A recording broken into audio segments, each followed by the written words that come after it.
William Gargan stars as Barrie Craig, confidential investigator.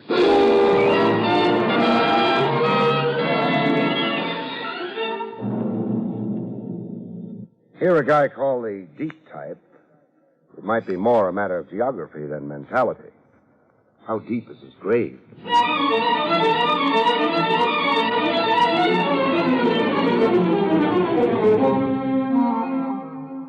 The National Broadcasting Company presents William Gargan in another transcribed drama of mystery and adventure with America's #1 detective, Barrie Craig, confidential investigator.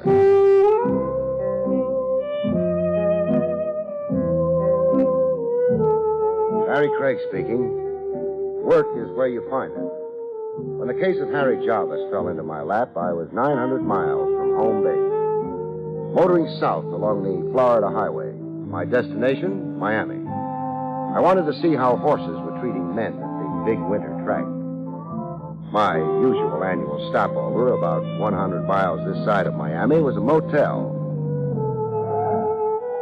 The Happy Traveler Motel, the big neon sign said. A 16-cabin setup complete with hot showers and television, run by two partners, Mo Birch and Harry Jarvis. I knew the two of them way back. They'd run a custom haberdashery in New York once before going south to change their luck. Inside, I found Mo, but missed Harry. The last I seen Harry, he said goodbye. For keeps, Mo? Yeah. After you two being inseparable for 10 years? 12. A business partnership's like a marriage. Sooner or later it gets tired, there's a divorce. One way of looking at it. Who saw it first, you or Harry? Harry. You heard the words faithful unto death? Who hasn't? That's me. I'm a sentimental slob, Craig. To change the subject, how's business? You saw my vacancy signs driving in? Yeah. Then tell yourself the answer. Business is lousy. I thought the Happy Traveler Motel was a going concern. It was until Harry demanded his half interest in cash. Oh. The books couldn't liquidate Harry's claim and still balance, huh? Harry put $30,000 in his pocket. There wasn't even enough left to pay the towel and linen service. So where do you go from here? I don't know. You loved Harry. We knew ups and downs. Times were tough, we shared a crust of bread. Times were good, we bought each other diamond stick pins. Then what's really got you worried about Harry? Last spring, Harry married a cabaret girl, a Kiki Adams, a singer in a roadhouse. I didn't know that. A homely shrimp like Harry, 44 years old, not a hair on his bald head, taking a young cabaret chicken for a wife. 44 is the dangerous age for men, they say. A crack opens in your head. Yeah, and other things, Craig. The people Harry began to go around with, a bop musician, a hornblower with a crazy name, Bigelow Bernie. And the gangster in the silk suit. Gangster in the silk suit? Tony Saxon. They ran him out of New York. They ran him out of Miami.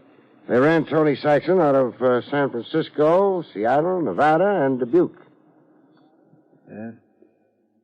It could only be my imagination, something out of my nervousness for Harry, but the last days before we dissolved partnership, to me, Harry had a frightened look, like he was... Scared for his life? Yeah. And another strange thing. Yeah? He took his money and went. He had a bus ticket for Key West, he said. The bus at 6 o'clock that night. But? I asked the driver the next day, Krogan, the driver. He stops over here to grab a bite and wash up. How did Harry look to him on the bus, I asked. But no Harry. Krogan said Harry never got on that bus. You find it mysterious? What I find more mysterious is that Harry's wife, Kiki Adams, is still right here in town, in the same furnished apartment they rented last spring. Maybe Harry ditched her. Crazy the way he was over her? Impossible.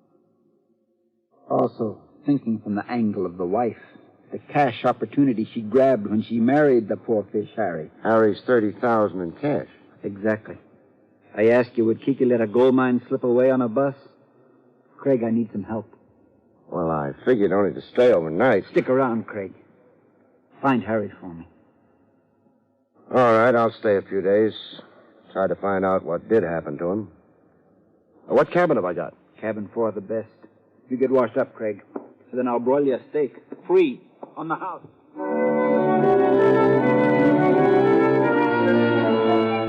2.5 pounds of porterhouse steak later, with my stomach a foot in front of me, I went calling on Kiki Adams. 212 Elm Street. I had directions on me written out by Mo Birch. Drive east across the railroad tracks, then north 1/4 of a mile past the county jail. 1/4 of a mile past the county jail, I stopped. 212 Elm Street was a 2-story frame building sandwiched between an abandoned schoolhouse and a plumbing supply wholesaler. A big front door with isinglass slits on it and a brass knocker. I banged the knocker a little while, and then I tried the doorknob. I made less progress there. The doorknob came off in my hand. A situation like that can become embarrassing. This one did. All right, drop it, Sam. It? The doorknob, Sam. I saw you cop it. You misjudge me, friend. I'm on the steps there beating my feet. I got a cold eye on you, Sam. You're low down jelly belly to the grass. Jelly belly? Hey, what kind of jive? Bigelow Bernie, Sam, and don't scratch your violin at me. Bigelow Bernie. I've heard about you. You're the bop musician. Hey, man, who's been scatting scandal about Bigelow Bernie? Never mind who's been scatting. Look, I'm a detective. Barrie Craig. I'm here to visit a lady, Mrs. Harry Jarvis. Oh, Kiki, huh? My eye's getting colder, Sam. Where can I find Kiki Adams, Mrs. Harry Jarvis? At the downbeat? The Downbeat? That the club she works in? That is. Thanks. You go back to beating your feet. And while you're mooning over Blue Mama Kiki, keep one fact in mind, huh? Shoot me, Sam. Kiki is supposed to be another man's wife. Put that in your horn and blow it, music man.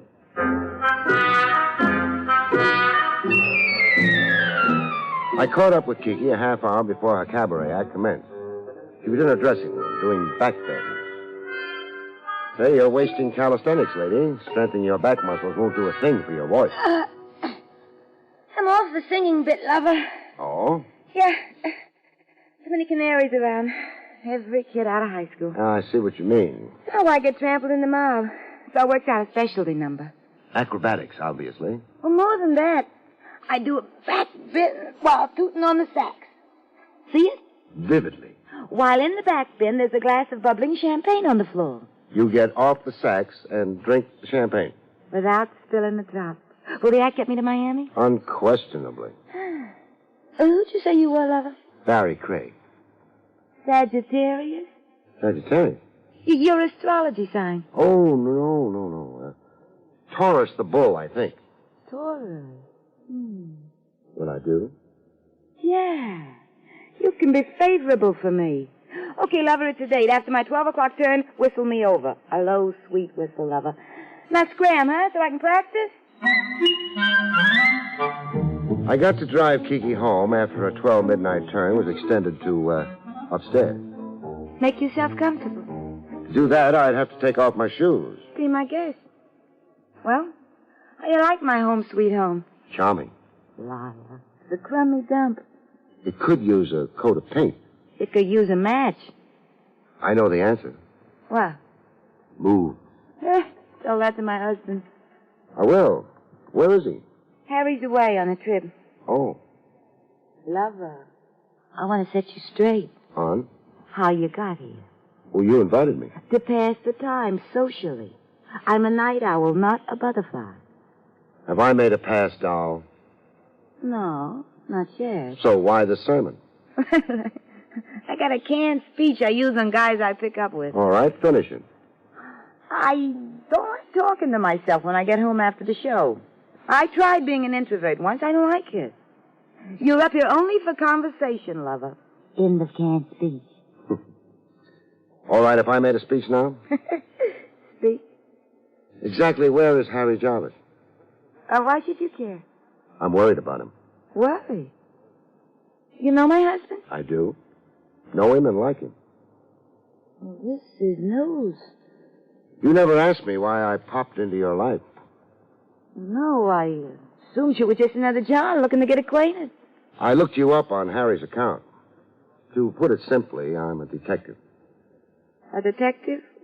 With Harry on your mind? Yes. Why? What's with Harry? He isn't around. Well, I told you he's away on a trip. You failed to say where. Where? Well, I don't know. Well, you're his wife. Well, sure, but he didn't say where he was off to. I didn't even see him when he left. I was at the club. There was a note waiting for me when I got home that night. Well, what did the note say? Say, called away for a few days, something like that. Well, when was this? A week. No, 8 days ago. Where's the note? I got rid of her. What reason would I have to save her? Well, in these 8 days, has Harry contacted you? No. And you didn't find that strange? I guess I did a little, but... But?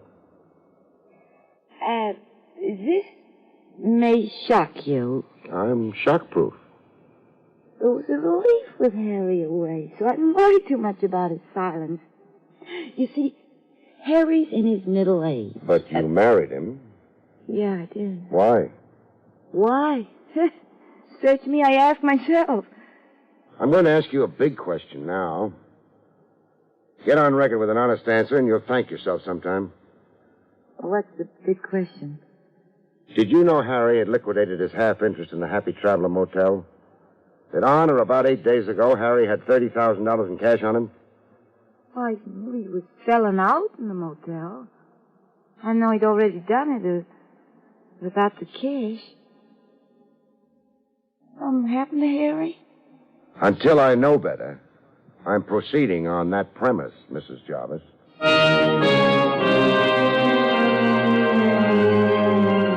I left Kiki to waste her fragrance on the four walls of the flat. Downstairs, I ran into a familiar figure. Back sitting on the next-door schoolhouse steps, busy, quote, beating his time, the bop musician, Bigelow Bertie. You're real low-down jelly belly to the grass, Sam. I don't rate the cold eye, Bernie. I did nothing but converse with Kiki upstairs. It's still you and her husband in the field. I mean, if Passion Flower upstairs still has a husband. What's your thought about that, Bernie? Harry will be home. Then, why do you sit outside here beating your time and mooning over Kiki? Another man's wife, and no chance for yourself, you can see. I got an answer for you, Sam. I'm dying to hear it. You see up there where I'm pointing? That flat under Kiki's? Yeah? I live there, Sam. I'm beating my time down here because I live up there. Bernie. Yes, Sam. What if it turns out Harry Jarvis is never coming home to Kiki? He left her? Could be, no? Oh, never. Okay, so Kiki's one dish a man doesn't walk out on. But suppose Harry doesn't ever come home for a wholly different reason. Man, only one reason would keep Harry from coming home. Okay, anticipate me. Go ahead. He'd have to be dead, Sam. Real gone. Sam, is that what you mean by Harry not coming home? That's exactly what I mean. That Harry's dead? Dead. With you out in front now in the grab for Blue Mama. You hitting around and maybe I killed Harry? I'm asking you, would you kill Harry Jarvis? No, N.O., man. Then finger somebody for me. Somebody who would kill Harry. Hey, you were supposing before, now you're not. I've given up supposing. Come, Bernie, help the law and you help yourself. Well, man, if Harry is dead, there's only one man I know Who is this man? who's sporting a silk suit. Tony Saxon? Man, Tony Saxon. Why would Saxon want to kill Harry Jarvis? Money, Sam. Harry was into Tony Saxon for money. Gambling debts? Tony Saxon is a gambler. Where do I find Saxon in this town? 3 acres, that's the Fieldstone house on Chestnut and Raleigh. Man, Harry is dead, huh? That's my morbid surmise. Say, all right for me to go comfort the widow? I'd say it's more decent to wait until the corpse confirms that fact. You know, I'm glad I had this talk with you, Sam. No more feeling low down, jelly belly to the grass, huh? Oh, no, I'm high in the stars, Sam, on a happiness jag. You sure go for Kiki. Oh, she's under my skin, Sam, under my quivering skin. Blue Mama Bigelow Bernie's blowing a high note tonight.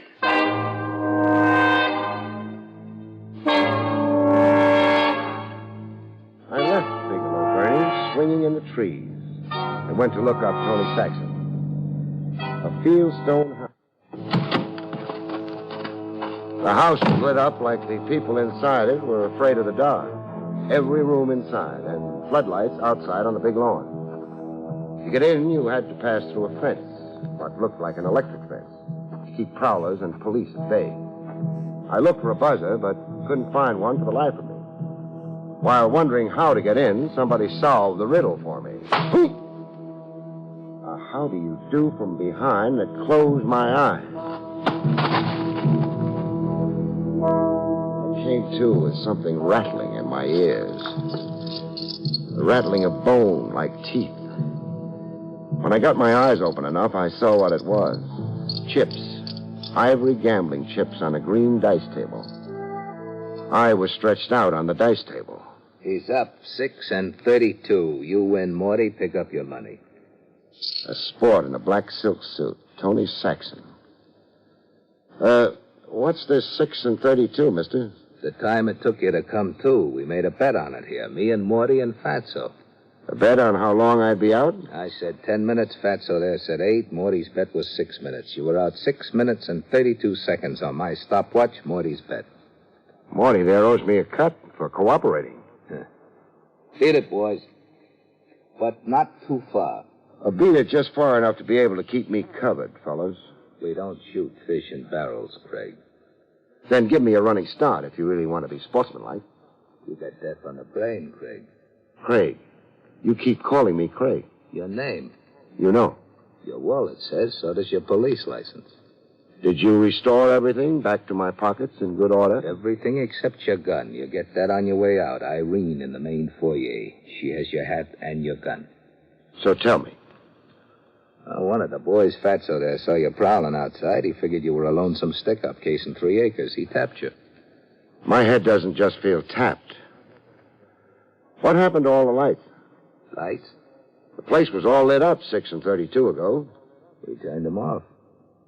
What happened to all the players? You're pretty smart. Smart enough to know you had a few games going here.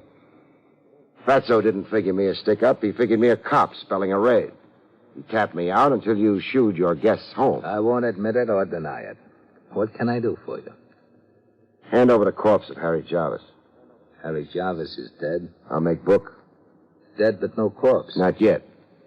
That's bad news if true. You lost a friend? A debtor. Harry owes me $20,000. His paper.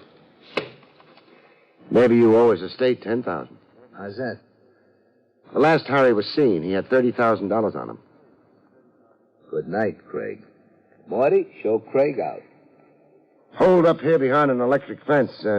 After being thrown out of as many states as I can name, who do you pay protection to, Saxon? Grandma Jones. Grandma Jones? My landlady. I rent 3 acres from her. Good night, Craig. Find Harry, let me know. A client of mine dies, I like to wire flowers.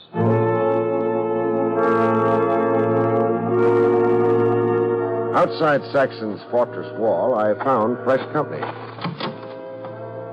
The chap parked in my car, sprawled on the rear seat. He looked dead until he spoke. Don't you be alarmed, friend. You better be alarmed. I'm pointing a gun at you. Well, put it away. My name's Frawley. Bill Frawley. I'm the law here in Northgate. That is all the law they got this side of the county seat. Why don't you put the gun away? When I see the badge. Here it is. See, I was by a spruce across the street a while before. When that Saxton croupier came down on your head. You just watched the show? For now, I'm the law, but I'm peacefully inclined when it comes to Saxton's game. He's the county commissioner's problem, and I got my complaint about Saxton up with Commissioner Hawkins right now. Besides, I was standing under that spruce with other things claiming my thoughts. What other things? Harry Jarvis, is he dead? What's your answer to it? Dead. Same conclusion you came to, friend. How do you know? Well, see, I was talking to Bigelow Burney after you talked to him. Oh, I see. I got something down at the jailhouse now that kind of proves Harry Jarvis is dead. You have to come see? I do. Let's start it up.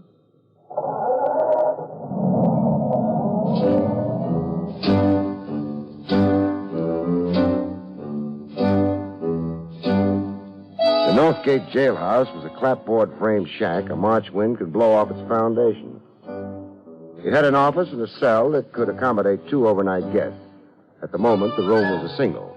1 prisoner, fast asleep on a cot. He's what I brought you to see, Craig. The prisoner? Him. Looks like a hobo.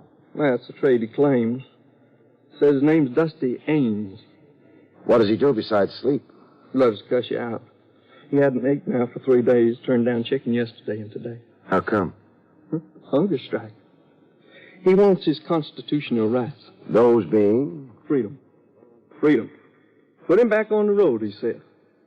3 days, you said. What do you do here in Northgate? Throw away the keys? But I'm waiting for the wagon to come take him to the county seat now. He'll get his hearing there. How does he connect with Harry Jarvis? I see the clothes on him? Yeah. The striped and blue suit. Those yellow shoes? Well, who can miss them? I know the suit and yellow shoes like they're my own. Harry's clothes. This Dusty Ames was wearing Harry Jarvis's clothes when I picked him up over in Route 9.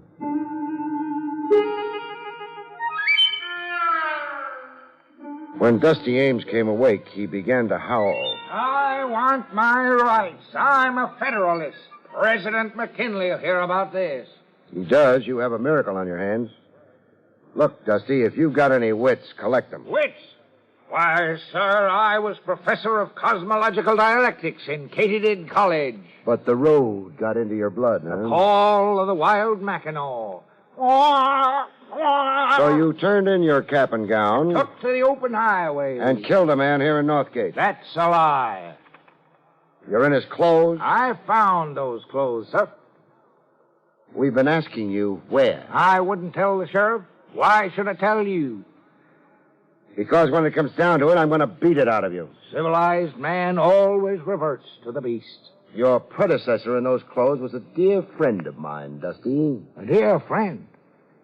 A man's greatest possession in a cold, materialistic world. Sir, I have a poem right here in my pocket, after the fashion of Edgar Guest. I'll read it. No matter where the road may go, I'll always think of dear friend Joe.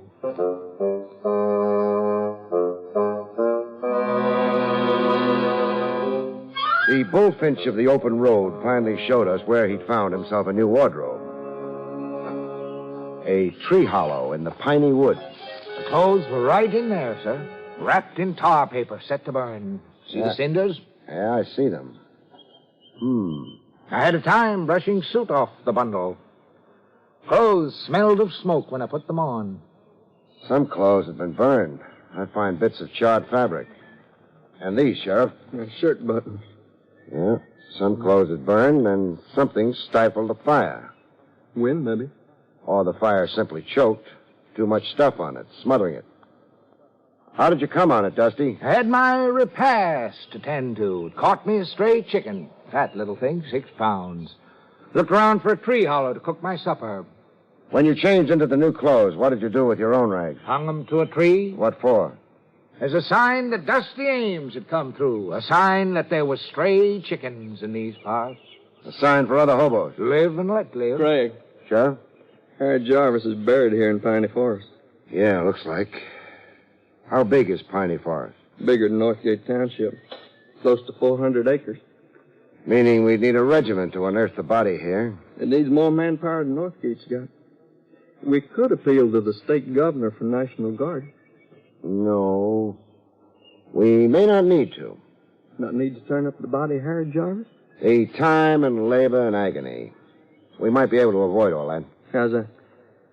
See if we can get the murderer to find the body for us. Now, that'd be a trick. Trick is exactly what I have in mind.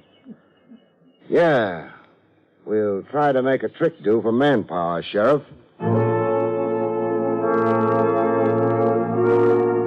I briefed Sheriff Frawley on what I wanted him to do. I'm to let the word get out that we got ourselves an eyewitness. That your hobo prisoner led on to seen the actual murder and burial in Piney Forest. Now, who do I let the word out to? The town elder and the town idiot, just so the news percolates. Just so it reaches Kiki Adams, Tony Saxon, and that bop musician. Bigelow Bernie. I know what. What?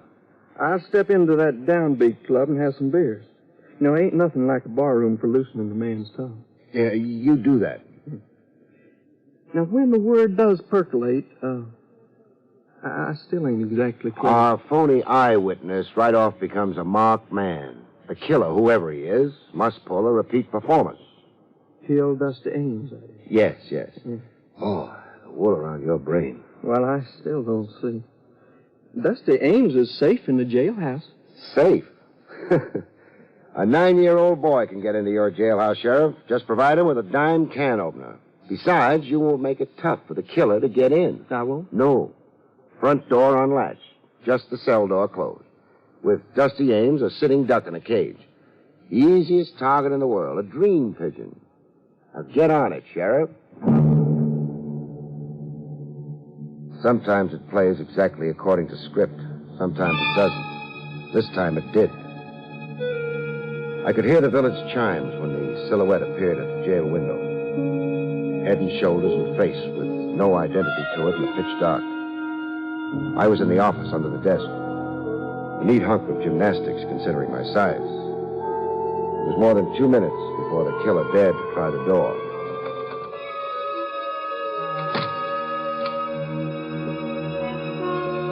His feet were 6 inches from my nose when he stopped dead center in the office. I had to imagine the rest. My line of vision was too low now. I imagined him estimating the sleeping figure of Dusty Ames, estimating how to make his shots effective. I didn't wait for the murder of the hobo. I just took aim at a 45-degree angle from the floor and shot my pigeon in the leg. That's your killer. It's time for rejoicing. But I didn't feel that way this time. I only felt like getting drunk. It cut me like a fox playing games with a rabbit. How's your leg, Mo? On fire. Why didn't you aim higher? Mo, why did you ask me to find Harry? I asked you to find Harry to demonstrate to me how safe I was. I decided to make a test with you, a smart New York detective. If you couldn't catch me, nobody could. I could stop worrying. Well, you gave me a demonstration. You killed Harry for his $30,000. You've got it stashed away. I killed Harry because I was too old to start over again. We made a life together, and Harry was condemning me to death. Bankruptcy isn't death, Mo. At my age, it is. And my condition, it positively is. Your condition? Heart, liver, kidneys. Inside, I'm like a bombed-out Berlin. It was no time for me to start all over being young and ambitious. Mo, my thought is you're a little off. No, my friend. Say I'm worn out in the world, that's all. Just say that at 53, I, Mo Birch, got so confused I fired a gun at Harry Jarvis. I want to know where you buried him, Mo. Sure. You want to know, and I'll tell you. Right now, I'm faint. Sometimes you take no pleasure in the catch. Sometimes all you want to do is get drunk.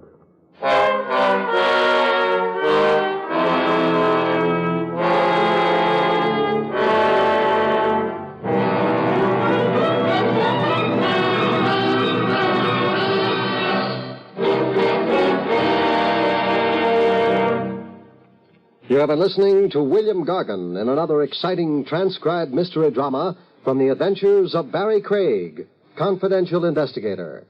Tonight's story, The Sneak Assassin, was written by John Robert. Next week, it's the strange story of Sweet Goddess of Murder, about which Barrie Craig has this to say. In next week's story, Sweet Goddess of Murder, the fur flies thick and homicidally when a lovesick furrier designs a dream jacket for his ever-hating wife. A straitjacket, that would be. The National Broadcasting Company has just brought you an NBC Radio Network production with William Gargan, starring as Barrie Craig, confidential investigator, directed by Arthur Jacobson. Also heard were Parley Bear, Herb Ellis, Betty Lou Gerson, Marvin Miller, and Joe Cranston. Eddie King speaking.